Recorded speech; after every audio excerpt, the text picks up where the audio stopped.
And as you join us, we've had high drama here because in the last few minutes, the defending title holder, number 19, Mick Duffy Collard, has been working really valiantly, surrounded by his mechanics, to free a jammed-up gearbox. And now, in fact, the gearbox is jammed. He's stuck in second gear, but fortunately, that's the gear they race in, but it's going to be a little bit of a handicap for him, undoubtedly.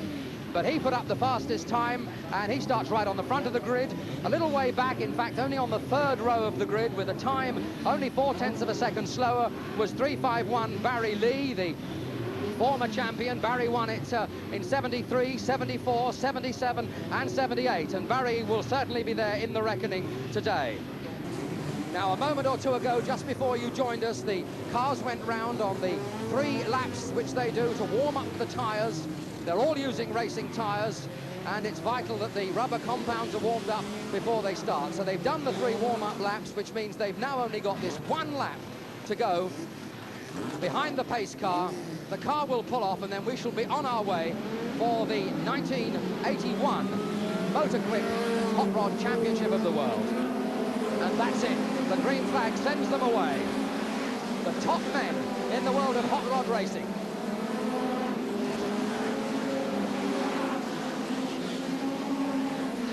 The raceway, of course, is nice and dry. The sun is shining. A big crowd come here to see them today. And some really good racing in prospect. Takes them a lap or two to settle down. And as we might expect, it's number 19, starting from pole position, who is the leader at the moment, with the man who started alongside him, the Irishman, Ormond Christie, in 9:62.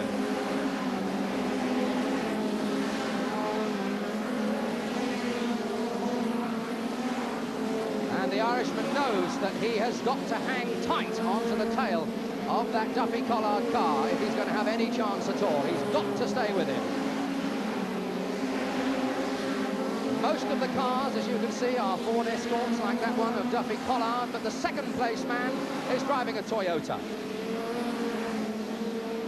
9:62, Ormond Christie. And the man who's behind him, there's the Toyota of Ormond Christie, one of the top men in Northern Ireland hot rod racing, and his colleague right behind him is 9:32, Davey Evans, and he's got a Chevette. And I think we can expect those 2 Irishmen really to give Duffy and the others a good run for their money. There's Mick Collard worrying about that gearbox. He had a different gearbox in earlier this morning and blew it up, so they very hurriedly fitted this brand new gearbox and hoped that that was going to be okay.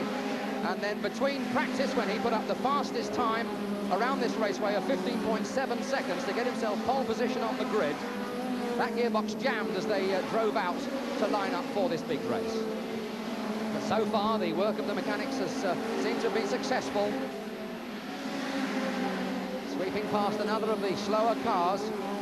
Still 19, Mick Duffy Collard, the leader.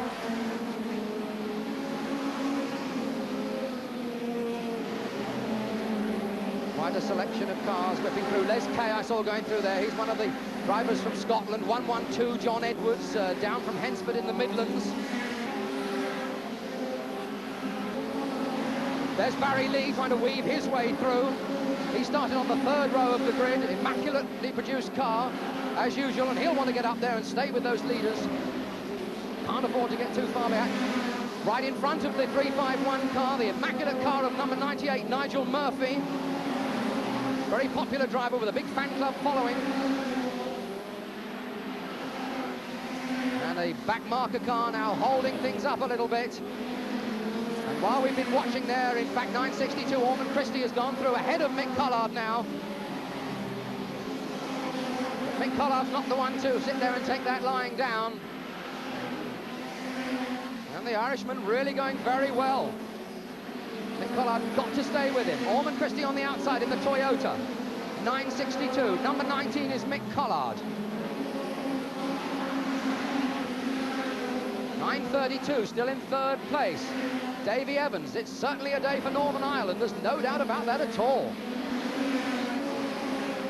1st place at the moment, Northern Ireland. 2nd place, England. 3rd place, Northern Ireland. That's the way they go. still got some of the big names of the sport trying to keep up with that leading bunch. There's 351 Barry Lee in the total escort. There's Nigel Murphy just in front of him. Very smart car. Ormond Christie sitting in there, keeping calm under the pressure. It's always hard work to be in front.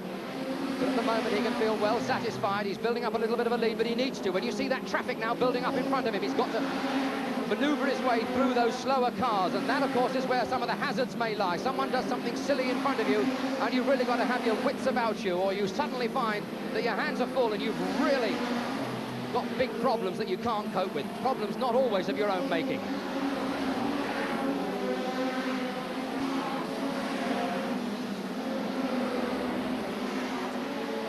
Bonnet seems to be okay. It's and Pete Winston in trouble. I don't quite know whether someone's dropped some oil down there, but everybody seemed to have a little bit of a twitch there. Pete Winston very quick to spin round and rejoin, but a couple of them seem to lose grip. Maybe some oil has gone down on that turn.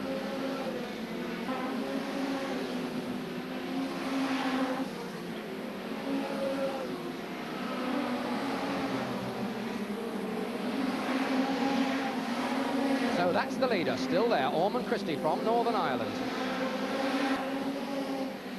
Here's the battle for second and third, 19 and 9.32.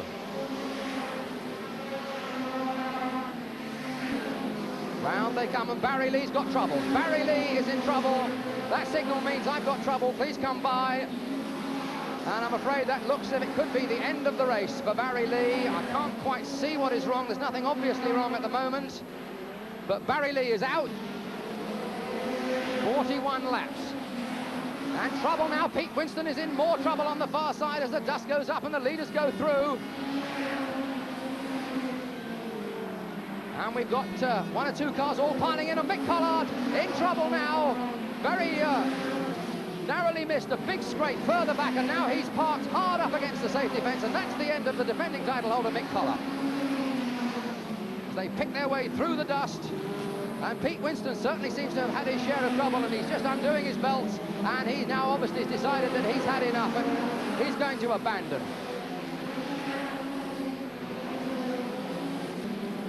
.932, Davey Evans. Well, all credit to them. They went out and put up the second and third fastest times, and they've certainly been able to substantiate that. I was talking to Davey Evans while they were waiting to go out and have their go on the time trials, and he was saying that, I said, what do you think of the track? He said, what do you mean? I haven't had a chance to try it yet. So he's done very few laps until he actually got out there for this race, and look at the way he's driving.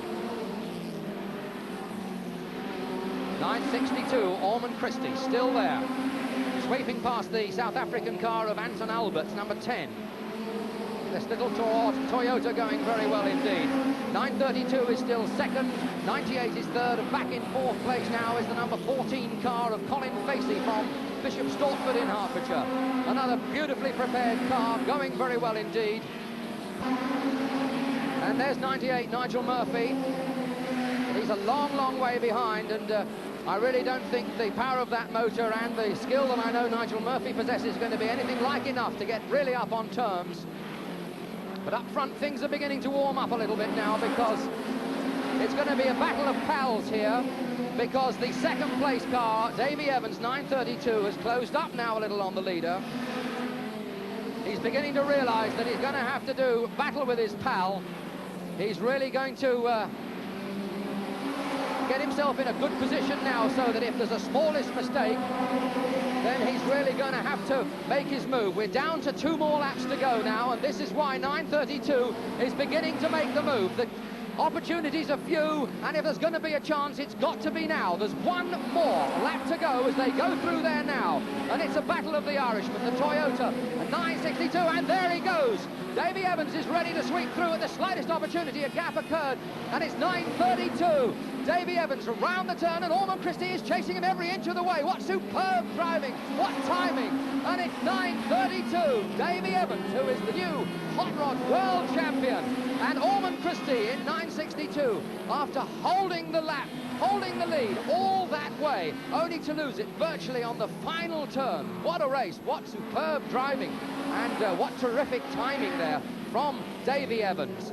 The man who chased him home was 9.62, Ormond Christie. Now, I've got a query actually on the result. I'm just being advised here for a moment as to what happened here. 9.32, in fact, crossed the line first. There's some problem here, which we'll just get cleared up for you in a moment. As soon as I can get a decision, I'll let you have it.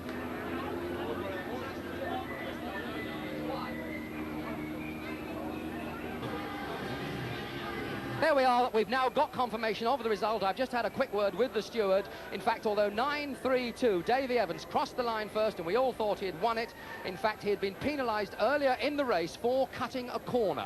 So the second place man goes up to take the title. 9.62, Ormond Christie. 9.32, Davey Evans goes down to second. And third place is 98, Nigel Murphy.